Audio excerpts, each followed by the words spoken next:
Ei, bom dia, passando para deixar um pedacinho de pão para você. É tão interessante. Pregamos o evangelho da graça, mas quando as pessoas erram, somos os primeiros a querer usar a lei. Outro dia eu ouvi uma mensagem do pastor Luciano Subirá, onde ele, em relação ao pecado dos outros, ilustrava dizendo assim: se eu fosse Deus, se eu fosse Deus, eu não tinha perdoado Arão, não, por ter feito o bezerro de ouro e levado o povo a pecar.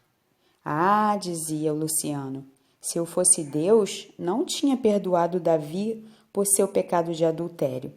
E mesmo que eu tivesse perdoado pelo pecado de adultério, o que ele fez com Urias, para mim, seria imperdoável. Se eu fosse Deus, dizia ele, até perdoaria Pedro pela traição, mas jamais daria a ele a chance de ser o líder da igreja. E ele continuou, e que bom que só Deus sabe ser Deus. Há um filme bem interessante chamado O Todo-Poderoso, que mostra um pouquinho e de forma bem engraçada como seria drástico ter alguém no lugar de Deus.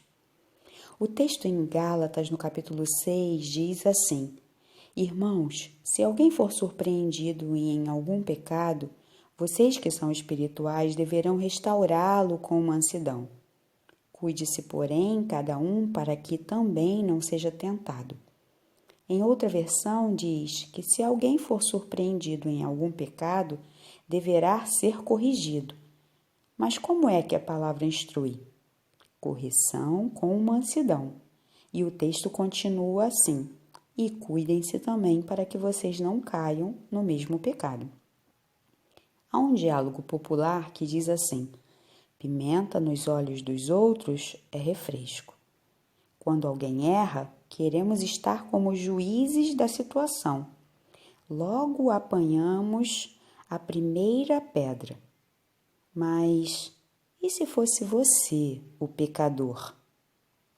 Que essa palavra hoje nos ajude não a aceitar os erros dos outros de maneira nenhuma, pois Jesus não fazia assim. Jesus oferecia às pessoas a chance de se arrependerem e acertarem suas vidas. Que sobre nós seja derramado o Espírito de Jesus.